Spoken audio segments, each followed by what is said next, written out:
চলে এলাম আরেকটি নতুন ভিডিও নিয়ে। আজকের ভিডিওর মূল বিষয় হিয়ারিং নিয়ে। মূলত আমরা আজকের বিষয় নিয়েই থাকব। 16 তারিখে যে ভোটার লিস্ট বা খসড়া তালিকা প্রকাশিত হয়েছে, তার মধ্যে থেকে কোন কোন ভোটারের হিয়ারিং হওয়ার সম্ভাবনা প্রবল, কোন কোন ভোটারের হিয়ারিং এর সম্ভাবনা প্রায় নেই বললেই চলে, আর কোন কোন ভোটারের হিয়ারিং হবেই, আমরা সেই বিষয়টি জেনে নেব। তার আগে আমার বুথের যে 1113 জন ভোটার ছিলেন, তার মধ্যে থেকে 43 জন ভোটারের নাম বাদ হয়েছে। সেই 4 রকম ভোটার কারা তারা: মৃত, স্থানান্তরিত, ডুপ্লিকেট এবং অ্যাবসেন্টি বা আনট্রেসেবল। ওই 43 জনের নাম বাদ দিলে থাকে 1070 জন। এখানে পরিষ্কার লেখা আছে 1070 জন। তাহলে এবার আপনাদের প্রশ্ন, আমার বুথে যেমন 1070 জনের মধ্যে কাদেরকে হিয়ারিং এ ডাকা হবে, একটা বুথ সম্পর্কে বললে গোটা বিষয়টা আপনাদের একটা পরিষ্কার চিত্র আপনারা পেয়ে যাবেন। তাহলে কাদের আমি আজ বলবো কাদের হিয়ারিং হবে আমার এই পার্টের মধ্যে, কাদের হিয়ারিং হওয়ার সম্ভাবনা প্রবল, হবেই বলছি না, প্রবল, এবং কাদের সম্ভাবনা প্রায় নেই বললেই চলে। তাহলে আপনারা বলতে পারেন যে স্যার আপনি তো সবারই হিয়ারিং এর কথা একেবারে পরোক্ষভাবে বলে গেলেন। আমার উত্তরও তাই। আমি ঠিক সেই জায়গাতে আসব। প্রত্যেকটা প্রশ্নের ব্যাখ্যা আমি পরপর দিয়ে যাচ্ছি। প্রথম প্রশ্ন যেটা আমি বলেছি যে কাদের হিয়ারিং হবে, হবে মানে হবেই মোটামুটি ধরে নিতে পারেন। কাদের ক্ষেত্রে? এই একটা নমুনা এনুমারেশন ফর্ম দেখতে পাচ্ছেন। যাদের লিঙ্কেজ 2002 সালে তিনি নিজে ভোটার ছিলেন না বা লিঙ্কেজ হিসাবে কাউকে দেখাতে পারেননি, অর্থাৎ নিচের অংশটুকু ফাঁকা রেখে গেছেন, কেবলমাত্র উপরের অংশটুকু পূরণ করেছেন, তাদের হিয়ারিং হবে। আপনারা ধরে রাখুন, হবেই। আমি কোনোটাই বলতে পারবো না। কেন? সে প্রসঙ্গে ওই পরে আসছি। কেন বলা যাবে না? একবারে নিশ্চিত হয়ে যে আপনার হিয়ারিং হবেই, তবে এটা হবে, এটা ধরে রাখুন। মানসিক প্রস্তুতি নেওয়া শুরু করুন। কাদের হওয়ার সম্ভাবনা প্রবল? যাদের নাম, যারা প্রয়োজন হিসেবে যাকে দেখিয়েছেন, অর্থাৎ 2002 সালে তাদের আত্মীয় ভোটার ছিলেন, তাকে প্রয়োজন হিসেবে দেখিয়েছিলেন, পরবর্তীতে 2025 সালে দেখা যাচ্ছে সেই প্রয়োজনীর নাম পুরোপুরি চেঞ্জ হয়ে গেছে, বা তার নিজের ক্ষেত্রে হতে পারে। যেমন একটা উদাহরণ দিলে আপনারা পরিষ্কার হয়ে যাবেন। কল্যাণ ব্যানার্জি, পরবর্তী তার নাম কি হয়ে গেল? আশিস ব্যানার্জি বা মুখোপাধ্যায় বা চট্টোপাধ্যায়, যা খুশি। তাহলে ওই যে কল্যাণ থেকে আশিস, দুটো নাম পুরোপুরি চেঞ্জ হয়ে গেছে, এটা কিন্তু সন্দেহের চোখে অবশ্যই আছে নির্বাচন কমিশনের দিক থেকে। তাহলে ওই ভোটারের কিন্তু হিয়ারিং এ ডাকার সম্ভাবনা প্রবল। আর কাদের ক্ষেত্রে প্রবল আছে? যাদের বয়স 45 বছরের বেশি বর্তমানে, অথচ 2002 সালে তারা ভোটার নেই, স্বাভাবিকভাবেই তারা সন্দেহের চোখেই আছেন। তাহলে 2025 সালে তারা, তাদের বয়স যদি 45 হয়, 2002 তাদের 18+ বয়স ছিল, তারা তাহলে ভোটার ছিলেন না কেন? এটা একটা বিষয়। তাহলে তাদের ক্ষেত্রেও কিন্তু আবারও বলছি মানসিক প্রস্তুতি নিতে হবে। তার ক্ষেত্রে কি করতে হবে পরে আসছি। কাদের সম্ভাবনা প্রায় নেই বললেই চলে?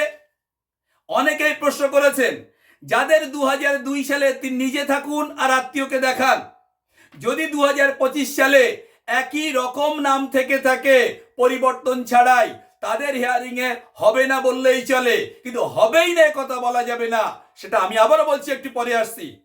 আবার অনেকের ক্ষেত্রে কি আছে, যেমন আমার নাম HFIZD1 আর HMN হাফিজুর রহমান, 2002 সালে যদি আমার নামের বানান HFIZ এর জায়গায় জে থেকে থাকে, পরে আর সেটা আমি সংশোধন করে জেড করেছি, আমারও সম্ভাবনা নেই বললেই চলে।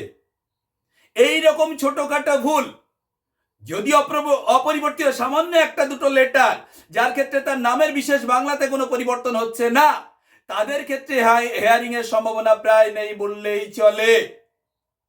কিন্তু বিষয়টা একটু বলে রাখি, আমারও কিন্তু হিয়ারিং হতে পারে। মূল বিষয় হচ্ছে এটি। তাই এই খসড়া তালিকায় যাদের নাম আছে প্রত্যেকের আমার পরামর্শ বলতে পারেন। কি পরামর্শ?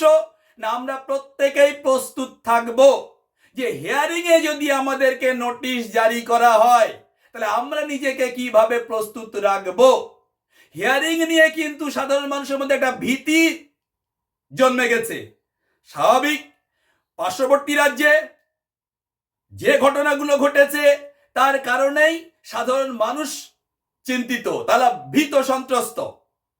আমিও যদি এই পজিশনে না থাকতাম, বিএলও না হয় যদি সাধারণ ভোটার হতাম, নিশ্চিতভাবে আমারও একই রকম আমার মাথায় বিভিন্ন রকমের প্রশ্ন ঘুরপাক খেত যে হিয়ারিং হলে না জানি সেখানে কি হবে। হিয়ারিং আপনাকে এই জন্যই ডাকা হয়েছে, আপনি যে ফর্ম পূরণ করেছেন এবং সেই ফর্মের যে পার্থক্যগুলোর কথা আমি বলেছি, নাম পুরোপুরি চেঞ্জ হতে পারে, বয়স অত বেশি হয়েছে, আপনি ভোটার নেই কেন, এটা স্বাভাবিক প্রশ্ন। নির্বাচন কমিশন আপনাকে ডেকে পাঠাবেন এবং আপনার সপক্ষে যুক্তি দেওয়ার কথা বলবেন। হিয়ারিং হচ্ছে এটি। হিয়ারিং মানে নাম বাদ যাওয়া না, হিয়ারিং মানে কাউকে গুরুতর কোনো শাস্তি দেওয়া নয়। হিয়ারিং মানে তিনি যে ডকুমেন্ট দিয়েছেন তার সপক্ষে তিনি যুক্তি দেখাবেন। তাহলে আমার ক্ষেত্রে আমাকে যদি ডাকে আমি কি করব? সবার আগে 2002 সালের যে ভোটার লিস্ট তার প্রিন্ট আউটটা সাথে রাখবো। সাথে আমি যেহেতু নিজে আছি তা আমার কোনো একটা সরকারি নথি আমি দেখাবো যেটাতে আমার নাম এবং আমার আত্মীয় অর্থাৎ পিতা হিসেবে যার নাম ছিল 2002-এ যা 2025-এ একই আছে। তাই খুব সহজে একটা ডকুমেন্ট, ওই প্রিন্ট আউট আর নিজের একটা ডকুমেন্ট দিলেই আমি প্রমাণ করতে পারবো যে আমি সেই ব্যক্তি যিনি 2002 সালে ছিলেন। ধরুন আমি 2002-এ নেই, তাহলে আমার বাবাকে দেখিয়েছিলাম, সেই বাবার নাম এবং 2025 সালের নাম যদি একই থেকে থাকে, একই রকম বাবার ডকুমেন্ট একটা এবং আমার নিজের ডকুমেন্ট দেখাবো, তাতেও কোনো সমস্যা নেই। কিন্তু যাদের নাম পুরোপুরি চেঞ্জ হয়ে গেছে তাদেরও কিন্তু কি কারণে চেঞ্জ করেছেন সেই পরিবর্তনের কাগজটা রাখতে হবে। এবার চলে আসি 2025-এ যাদের 45 বছর বয়স অথচ তারা 2002 সালে ভোটার ছিলেন না। আমরা যেমন কিছু ক্ষেত্রে এন্ট্রির ক্ষেত্রে দেখেছি নো রেকর্ড ফাউন্ড দেখাচ্ছিল, তার যে আত্মীয় ছিল সেটা দিয়ে হয়নি, এরকম একজন আছেন আমার পার্টি, আমি আগেও বলেছি। তা তিনি তখন দেখাবেন এই আমার আত্মীয়, তার ক্ষেত্রে আমি এটা দেখিয়েছি, কিন্তু সেটা বিএলও সাহেব বলেছিলেন যে এটা আমরা সাবমিট করতে পারছি না। তাহলে আপনিও 2002 সালে যাকে লিঙ্কেজ হিসেবে দেখিয়েছিলেন দেখাবেন, কোনো সমস্যা নেই। কিন্তু তাদের ক্ষেত্রে বলছি যাদের বয়স 45 প্লাস নিজেরা ভোটার নেই, তারাও কিন্তু একই রকম ভাবে আপনার কি কারণে হননি সেই যুক্তিটা অবশ্যই দিতে হবে। আর যাদের প্রকৃতই 2002 সালে কোনো আত্মীয় স্বজনে তারা পাননি, কারণ আমরা দেখিয়েছি ওখানে 6টা এবং নিজের ধরলে 7টা, বাবা মা ঠাকুরদা ঠাকমা দাদু দিদিমা, এই যে 6টা এবং নিজে 7টার মধ্যে কেউই 2002 সালে ভোটার ছিলেন না। হতেই পারে আমার পার্টি একজন আছেন, তার বয়স প্রায় 60 ছুঁই ছুঁই, তাহলে তিনি একমাত্র, তার বাবা মা 2002 সালের আগেই মারা গেছেন, কারণ তার তো ভোটার থাকার কথা ছিল। দুর্ভাগ্যবশত কোনো কারণে তার নাম সেই সময় বাতিল হয়েছে বা 2002 সালে নেই। তিনি কি দেখাবেন? তিনি নিশ্চিতভাবে তার বাবা ছিলেন, তার ডকুমেন্টে তার বাবার নাম আছে, তার বাবার আগে 2002 সালের আগের যে কোনো একটা বছরে যদি তিনি ভোটার তালিকা দেখাতে পারেন যে তার বাবা ছিলেন, নিশ্চিতভাবে কমিশন সেটা ভাববেন। যদিও আমাদের কাছে এখনো তার তালিকা দেওয়া হয়নি যে কোন কোনগুলোর ক্ষেত্রে ওই হিয়ারিং এর সময় দেখাতেই হবে। তাই বলছি ভয় পাওয়ার কিছু নেই। নির্বাচন কমিশনের ভিউটা বুঝতে হবে। নির্বাচন কমিশনের কিন্তু মূল ভিউ কোনো ন্যায্য ভোটার যেন বাদ না যায় ভোটার লিস্ট বা খসড়া তালিকা থেকে। তাহলে ভোটার লিস্ট থেকে যেন কোনো ন্যায্য ভোটার বাদ না যায়, সেই জন্যই কিন্তু নির্বাচন কমিশনের যাবতীয় ভাবনা।